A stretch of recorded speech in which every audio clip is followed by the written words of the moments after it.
Hello, ladies and gentlemen. It's Ukrainian show on Pod TV. My name is Sasha Star, and we have today Nick Paliveda. He Hey, is Sasha. founder of Network, and we have Mark Lee, who is a producer with our network. Hopefully, he'll join us anytime now.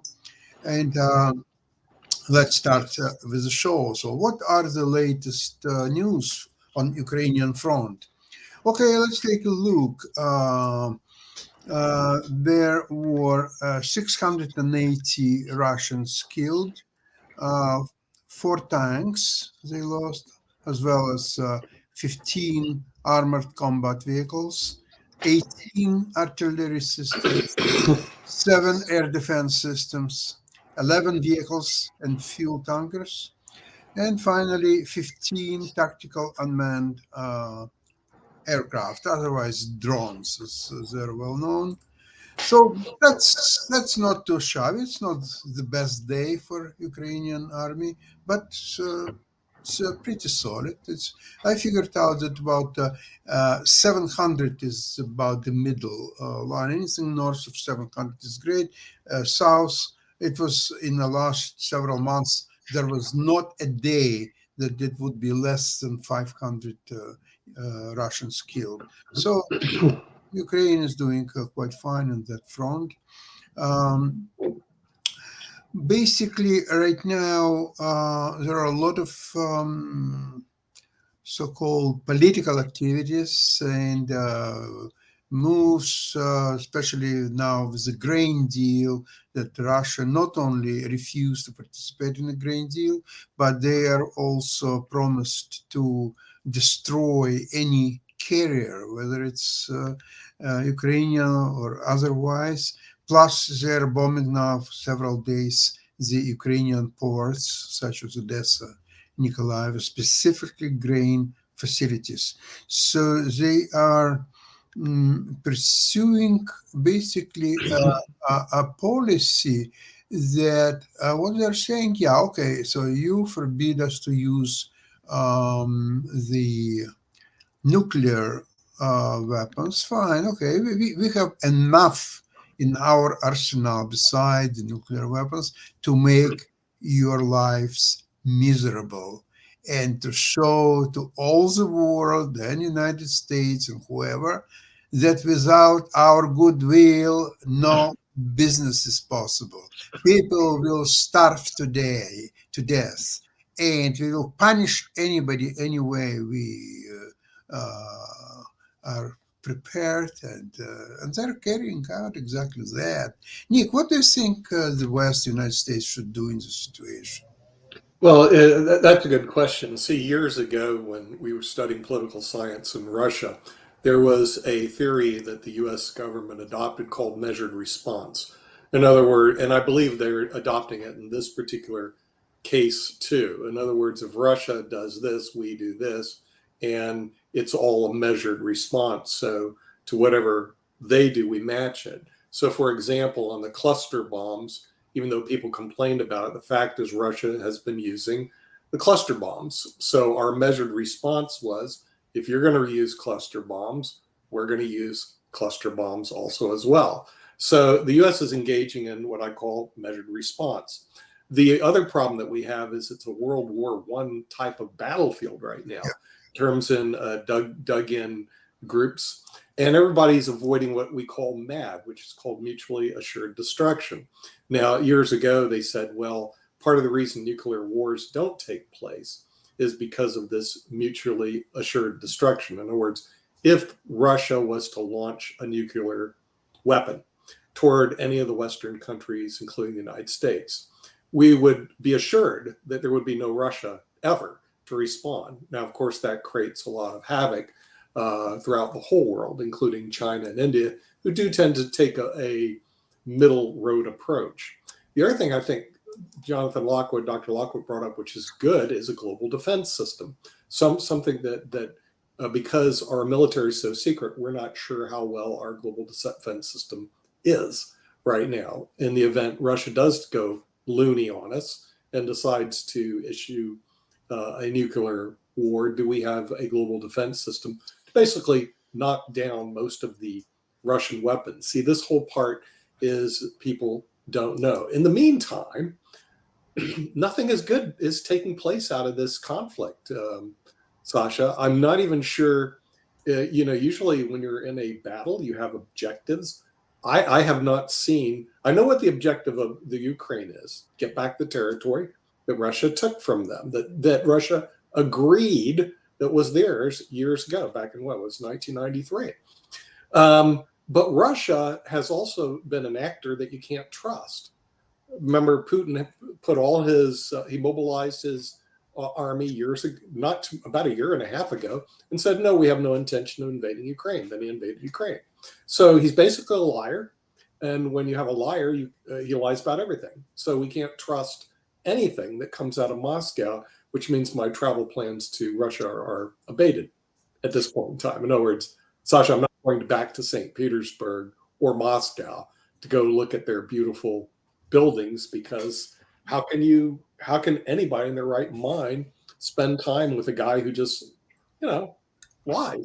Nick, all those beautiful buildings were produced by Italian and French architects and builders, and you might as well go to Rome and Paris, and you'll see probably just even better. Well, they have a beautiful museum in the Hermitage in St. Petersburg. But right now, none of the cruise ships, at least the U.S.-based cruise ships, the Western cruise ships, are going there. It's got to hurt their tourism. The problem that we're facing is that we have two major countries that are supporting them indirectly, and that's China and India.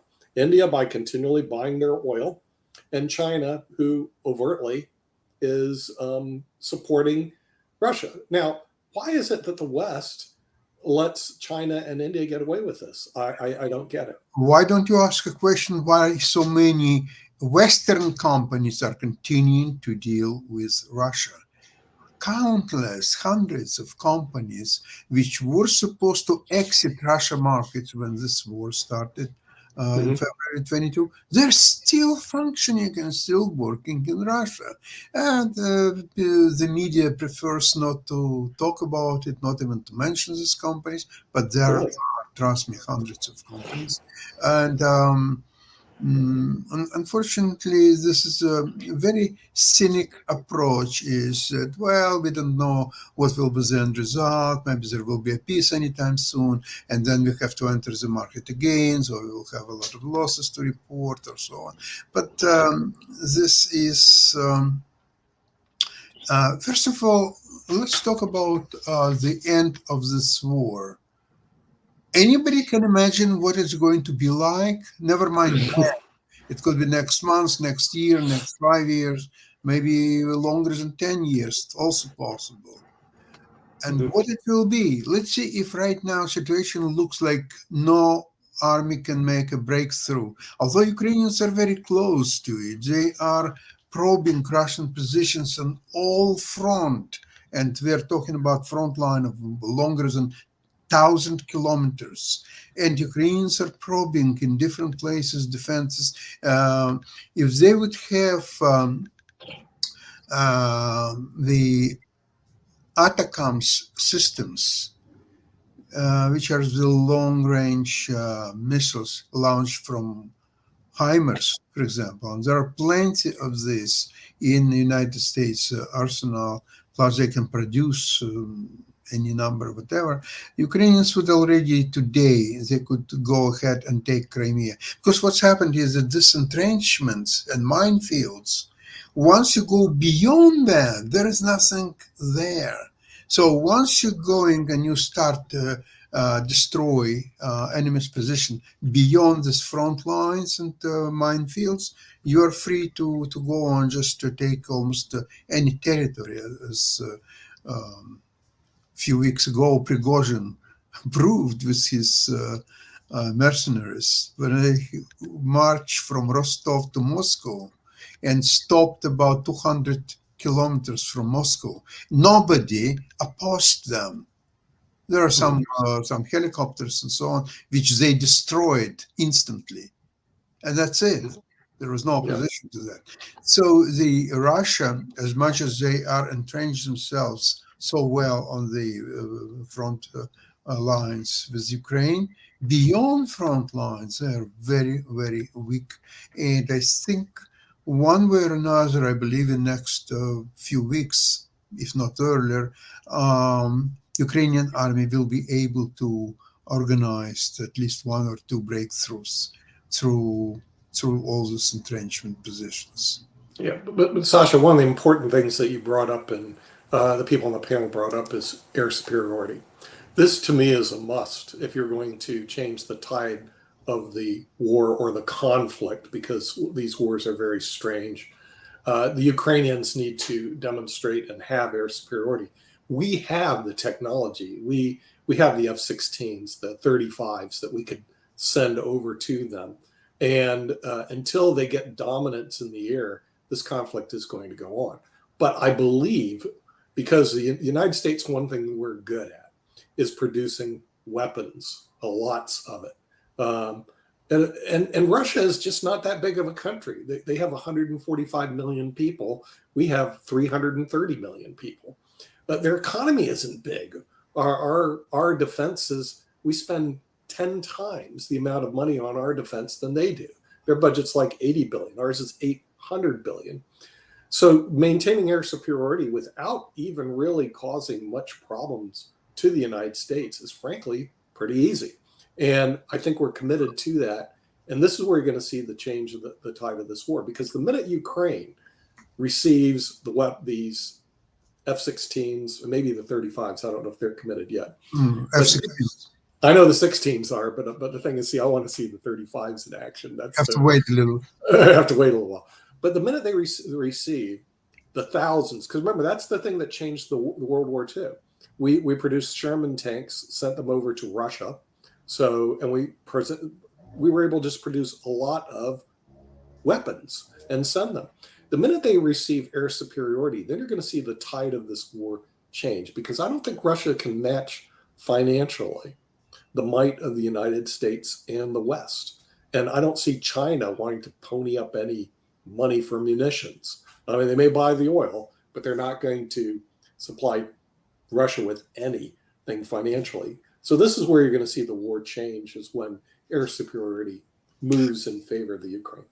Nika, I just heard a couple of days ago, I think I mentioned on one of the programs, that General Wesley Clark, the former commander of NATO troops and American armies in Europe, and he said that essentially by not supplying F-16s, we are asking Ukrainians to do something what is against our American and Western doctrine of fighting this war, because our first aim is to reach absolute air superiority, like we did with Iraq, or like we did in many other wars, and then we start ground attack. What we're asking Ukraine to go against this approved method of conducting the war, and forget about not even superiority. There is not even parity in the air right now. The Russians are way much superior to Ukrainian air forces, and yet we are asking them, okay, go ahead, oh, you're attacking very slowly or so on. But that's not the case. They're attacking at the best of their ability to save the lives of their troops as much as possible. So they're very cautious about make disabled all these mining fields that are made. And I heard many comments that their level of supplying the mines and mining fields is never seen in the world before. It's just incredible how many mines put in there. And finally, of course, F-16s, you're absolutely right. They would change a picture very quickly. especially if you're supplying not 20, 30 planes, but if you would supply 200, 300 Right. planes, that would Yeah. make a tremendous difference. Um, and I'm surprised that United States and the West, they've been so committed to this war already. Why they stop at the F-16s issue and the ATACMS missiles right now for several months? I have no doubt that F-16s will be delivered to Ukraine and in big numbers. The problem is that you allow Russians time to prepare for it. So they will build so many new of their planes and repair their old ones or so on. So eventually, when you will have a couple of hundred F-16s in the air in Ukraine, you may have 20,000 of Russian inferior, older planes, but just the sheer number will allow Russians to deal with the F-16s. And if you will supply them next month, next 3 months or so, that would be a different story. But Hey, Sasha, just real quickly, as you were mentioning that and everything, I'm wondering, do you think that maybe there's some degree where this happening because some people are afraid of being directly involved, meaning some of the Pentagon folks and just the American public directly involved? So maybe the U.S. is looking for a trade partner or a way to get the arms to, and particularly the F-16s to Ukraine without them directly coming from the U.S. government. So that's what I'm thinking may be happening. Like I said, I don't have any proof of this, but I do know that that whole notion, we're in the middle of our own political season, so they may be trying to find a way to do it safely, for lack of a better term, and to be less politically damaging within our own political lines, because some people may be like, it's one thing if we send it to Turkey and they send it to Ukraine. It's another thing if we send it directly to Ukraine, because then Russia may see that as a active act of hostility from the United States. So I'm just wondering if that's what's going on, that they might be looking for a partner that can be the go-between, for lack of a better term. First of all, there were already several countries that expressed desire to supply their own F-16s. They don't need American F-16s. They have their own, but they need permission from the United States to supply these flights, and they don't have permission. So, okay, I understand that Americans want to be very cautious, but they already supplied so many little weapons and systems to Ukraine that if they could get repercussions from Russia, they already would have done it, but nothing really happened. So it's hard to say why supplying HIMARS is okay by Russians and F-16 is no. And if it's no, what exactly Russians can do about it? Nothing, absolutely nothing. All the myth of using the nuclear weapons or so on, it's absolutely nothing. There is no validity at all. And to tell the truth, I'm not even so concerned with this issue, because there were several times in history when this idea of using nuclear weapons was very close to implementation, like Cuban crisis and many other instances. So it could happen a long time ago, even without Ukrainian war, period. So, and even if Ukrainian war will end one day, hopefully or another, there still be, as long as Russia has nuclear weapons, and so many of them, so the threat of nuclear attack always will be there. It doesn't matter whether US will supply F-16s or will not supply, or through third countries or whatever else is happening. It's there. And mind you, Ukrainians already announced that they will go ahead and take over Crimea regardless what US will do or say, or the West, or whoever else is in the world. It doesn't matter. They have now enough weapons to do it. They will just have to be, it's taking more preparation time and more planning, but they will do it. I have no doubts in my mind that one day we will wake up and see that Ukraine is already taken away from Russia. It's already back in its rightful Yeah, hands and everything. absolutely.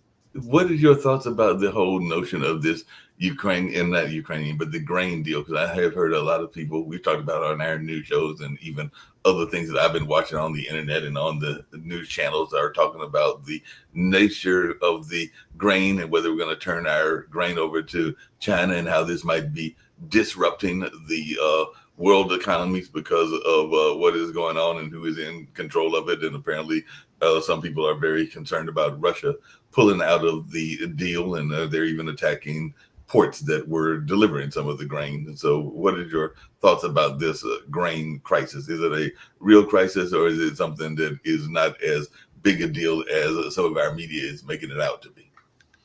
Well, it's a very simple issue. Russia wants to show to the whole world that look how bad we are, but we could be even worse than that. And here is one example. Okay, you don't want us to use nuclear weapons. Okay, fine. But we have enough weapons to hurt all of you. And here's what we are going to do. We are no longer support the grain export.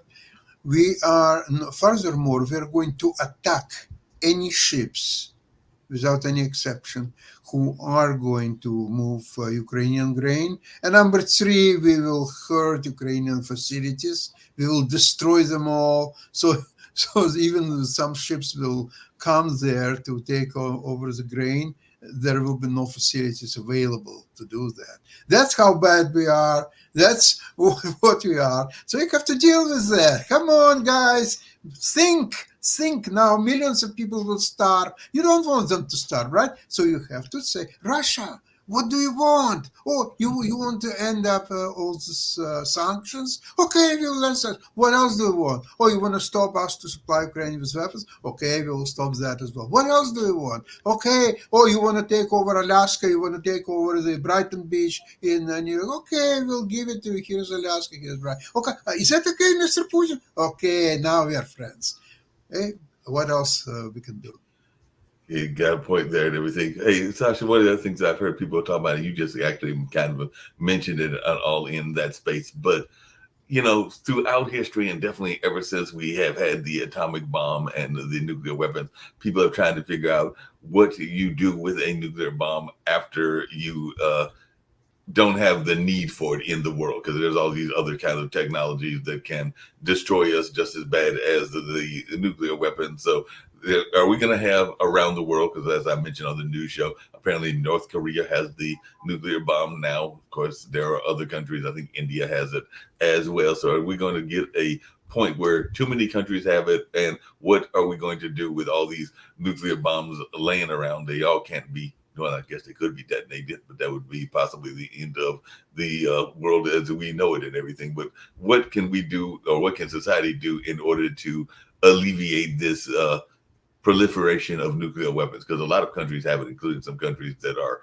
even more, well, I can't say more dictatorial, because Putin is definitely a dictator, but they have equal dictator aspirations and are even smaller, and maybe a little bit of the kind of bully in the neighborhood. Putin is bully. North Korea's got its bullies and others in politics. So if too many bullies have it, then what is going to stop them from detonating it? And secondly, if they detonate it, how can we get them non-detonated so that not be as many in the world? Any thoughts on that? Well, for all countries who have nuclear weapons, it's not only a way to protect their country from the enemy. No, it's becoming a status in itself. Mm-hmm. Okay, the country which has nuclear weapons is their status is entirely different from their number who don't have nuclear weapons. So I don't believe that we will be able to convince all countries who possess, it's about 10 countries, to possess nuclear weapons to agree voluntarily to destroy them or to get rid of them one way or another, so on. I don't believe that's in the cards. Actually, most likely there will be even further proliferation of nuclear weapons because now they can see um, Ukraine is the best example. It had until 1994, it had nuclear weapons. Nobody would even think about attacking Ukraine. Well, today, thanks to Budapest Memorandum of 1994, all its nuclear weapons systems, everything was transferred to Russia. So now Russia has even more nuclear weapons than ever before. Ukraine has none. Result, it's aggression of Russia against Ukraine. So, in fact, what I can see, Ukraine already started the production of several mm, fighting systems, including from missiles and drones and many others for this war. But I believe that on a short order, I think Ukraine will redevelop its own nuclear weapons. It's a matter of maybe a couple of years, maybe even faster, because all the production in the former Soviet Union, almost all production of the nuclear warheads, and especially the delivery systems, all the rockets, missiles, it was primarily done in Ukraine. And even today, all maintenance of this nuclear weapons in Russia, it's all done by Ukrainian citizens because they have experience and they have knowledge of how to deal with that. So I expect that in short order, probably 2 years, maybe even faster, Ukraine will develop its own nuclear weapons. Yeah, definitely. I can see that. Definitely can see Ukraine doing that. I know we're winding down, though. I have to ask you a teasing question. I hope you will take this in the way that it is meant to be raised and everything. But I know that there are a lot of folks that have been watching this show and they're going like, Sasha, and rightfully so, because he is of Ukrainian descent, doesn't say a lot of positive things about Russia, the country. So I was just wondering, is there any Russian art, Russian book, or Russian historical figure or Russian history that you still enjoy, or maybe even a Russian dish that you still enjoy, even in this particular time and everything? Because I know that sometimes folks are like, yeah, he's in the middle of a war, so there can't be anything about Russia that he likes. But Russia does have some positive old history and all in that. So I just wondered if there is a Russian musician or something that is Russian that folks that are watching might be like, yes, Sasha does still like a good Russian vodka or something along those lines. So is there something that is Russian that you still enjoy? Okay, first of all, about vodka. Ukrainians now have fantastic vodka of the very high quality, which I drank quite a few times and always enjoyed it. And so Russia doesn't have any hegemony in that respect. Now, speaking about Russian, let's start with the literature. The best Russian works of literature, whether it's a Gogol and many others, they were producing these beautiful works of arts, Dostoevsky and many others, outside of Russia. Mm-hmm. While in Russia, they could not produce these works because too much censorship and too much repression is possible and sometimes impossible. Music, same thing. Tchaikovsky, he wrote his best works outside of Russia. And you know the story of his death because he was homosexual and he was forced to kill himself. And also from his letters with his patron, von Meck, it's obvious how anti-Semitic person Tchaikovsky was. Wow. And so was, of course, his correspondence von Meck. But, well, that goes into history. So the Russia had always a fantastic art school, like ballet, like musicians, pianists, violinists. But the best Russian performers, composers, they were all outside of Russia. Just take Rachmaninoff, who was probably the best pianist of his time. And he wrote absolutely fantastic works, all of them outside of Russia, including his second and third piano concertos and many other famous works. And so so it's interesting that there were such distinguished Russian artists, composers, and others, in spite of Russian system, in spite of this horrible system of socialism, which was invented by Lenin and implemented with this so-called revolution of 1917 until the present day. And unfortunately, the present day is the worst in all history of Russia, even including such tyranns like Ivan the Terrible and Peter the Great and Stalin, and the list goes on. Okay.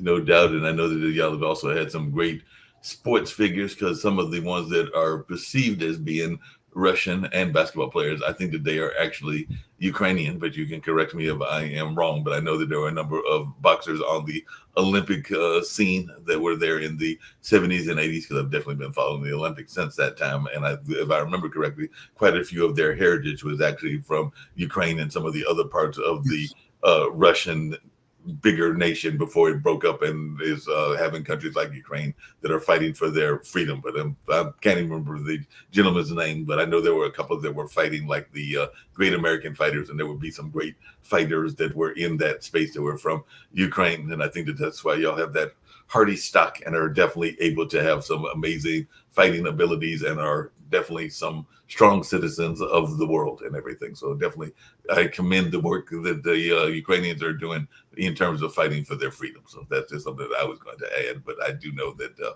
lot of folks that follow sports do know that you have put out some great sports athletes as well, particularly from the Ukrainian side. Yeah, thank you, Mark. With that, we will go into wrap today's program. Thank you so much for participating, you and Nick. And have a great weekend, and we'll see you Tuesday, same time, same place. Bye-bye, everybody. Yeah.